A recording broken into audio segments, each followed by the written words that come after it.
کہ حضرت عبداللہ بن مبارک جو تبع تابعین میں سے تھے اور ایک نہایت جلیل القدر بزرگ گزرے ہیں، اور حضرت شیخ عبد القادر جیلانی رحمۃ اللہ علیہ کے بزرگان دین میں سے تھے۔ وہ حج کرنے کے لیے بیت اللہ تشریف لے گئے۔ جب حج سے فارغ ہوئے تو ایک پلر کے ساتھ سہارا لے کے بیٹھ گئے۔ اتنے میں اونگ آئی اور آنکھ لگ گئی اور خواب میں چلے گئے۔ ان کے خواب میں دو فرشتے آتے ہیں، ایک فرشتہ دوسرے سے کہتا ہے، کیا تمہیں پتہ ہے اس سال کتنے لوگوں نے حج کیا ہے؟ وہ کہتا ہے نہیں مجھے تو نہیں پتہ۔ اس نے کہا کیا تمہیں معلوم ہے اس سال کتنے لوگوں کا حج قبول ہوا ہے؟ اس نے کہا نہیں مجھے نہیں معلوم۔ اس نے کہا کیا تمہیں معلوم ہے اس سال کتنے لوگ حج کرنے کے لیے آئے، کتنے لوگوں نے بیت اللہ کا طواف کیا اور کتنے لوگوں کا حج قبول ہوا ہے؟ اس نے کہا ہاں اتنے ہزار لوگ، ایک اسپیسیفک تعداد بتائی اس نے، حج کرنے کے لیے آئے ہیں اور ایک بھی شخص کا حج قبول نہیں ہوا۔ اللہ اکبر۔ لیکن ہاں ایک شخص کا حج قبول ہوا ہے، اور وہ شخص حج کرنے کے لیے بھی نہیں آیا۔ اس کا نام علی بن موفق ہے، اور وہ بغداد کے فلاں گاؤں میں، فلاں بستی میں، فلاں گھر میں رہتا ہے۔ یہ بات کرنی تھی کہ عبداللہ بن مبارک کی آنکھ کھل گئی۔ اتنے جلیل القدر بزرگ تھے کہ ان کا حج بھی قبول نہ ہوا۔ آنکھوں میں آنسو آ گئے اور دوڑتے دوڑتے وہ نقشہ جو ذہن میں بیٹھا ہوا تھا اس کی تائید کرتے ہوئے اس کے گھر پہنچے، علی بن موفق کے۔ جب اس نے عبداللہ بن مبارک کو دیکھا وہ حیران پریشان ہو گیا کہ اس قدر نیک بزرگ میرے گھر میں تشریف لائے ہیں۔ اس نے عزت اور تکریم کے ساتھ ان کو بٹھایا اور کہا کہ حضور آپ میرے گھر میں آئے، میرے مقدر جاگ اٹھے، میرا نصیب بدل گیا۔ آپ نے کیسے زحمت کی، آپ مجھے بتا دیتے میں آپ کے پاس تشریف لے آتا۔ کہا یہ بات تو ٹھیک ہے لیکن یہ بتاؤ کہ تم نے ایسا کون سا عمل کیا ہے کہ ہزاروں کی تعداد میں حجاج اکرام بیت اللہ تشریف لائے، خانہ کعبہ کا طواف کیے، روضہ رسول کی زیارت کی، لیکن ان کے حج قبول نہیں ہوئے، اور تم بیت اللہ گئے بھی نہیں، نہ بیت اللہ کے طواف کیے، نہ روضہ رسول کی زیارت کی، تو پھر ایسا کون سا عمل تھا کہ تمہارا حج بھی قبول ہو گیا اور تمہارے صدقے اللہ نے سارے حجاج اکرام کا حج قبول کر لیا؟ اس نے کہا حضور میں بڑا گناہگار آدمی ہوں، میرے دل میں بڑی تڑپ تھی کہ میں بھی بیت اللہ کا طواف کرتا، حضور کے روضہ اقدس کی زیارت کرتا اور مدینہ کی گلیوں کی خاک کو اپنی پلکوں پہ بچھاتا، اور اس کے لیے میں پیسے جمع کرتا گیا۔ اس سال حج کا ارادہ تھا۔ حج سے کچھ دن پہلے میرے گھر میں کھانا نہیں تھا، تو میں نے سوچا اپنے ہمسایوں سے کھانا لے لیتا ہوں۔ جب میں ان کے گھر کھانا لینے کے لیے گیا تو گوشت کی مہک آ رہی تھی۔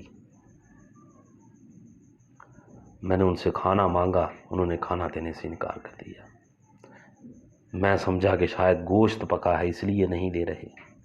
میں نے پھر اصرار کیا، بار بار اصرار کرنے کے باوجود انہوں نے کھانا نہیں دیا۔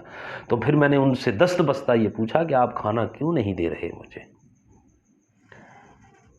انہوں نے کہا بات دراصل یہ ہے کہ تم ایک سچے مسلمان ہو۔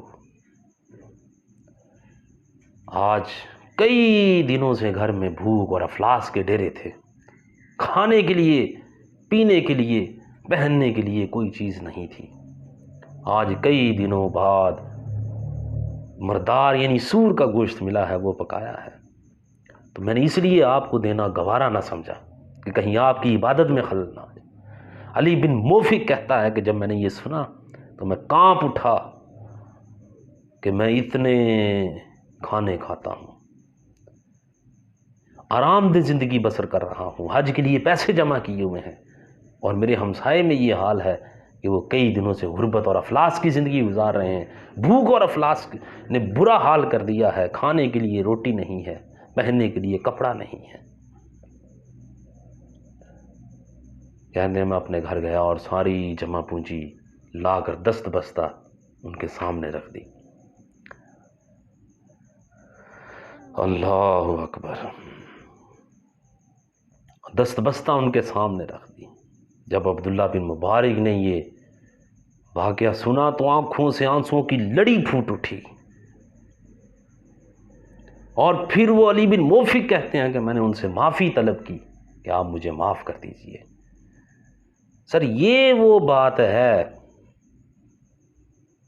کہ ہم اپنے ارد گرد کے لوگوں کو نہیں دیکھتے ہیں کہ ہمارے قرب و جوار میں کتنے ایسے لوگ ہیں جو بھوک اور افلاس کی زندگی گزار رہے ہیں،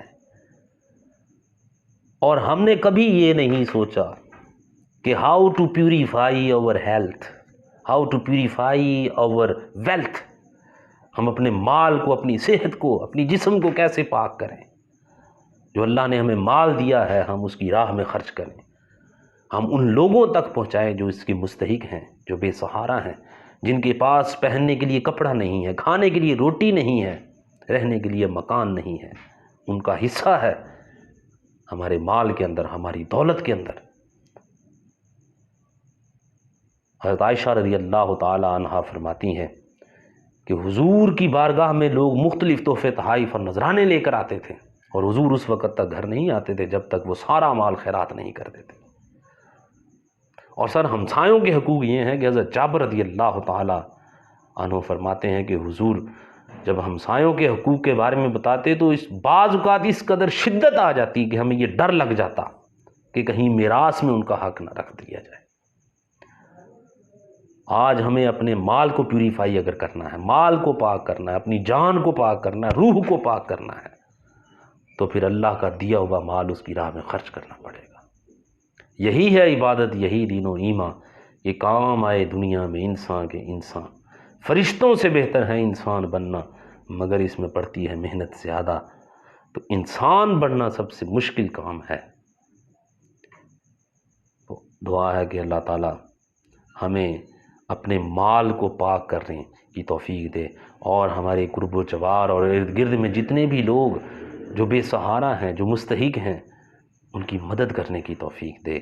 اور آج اگر ہم اس سے لاپرواہ ہیں اور کوتاہی برت رہے ہیں تو ہمیں اللہ تعالیٰ ان کوتاہیوں کو معاف فرمائے۔ وائے ناکامی متائے کارواں جاتا رہا، کارواں کے دل سے احساس زیاں جاتا رہا۔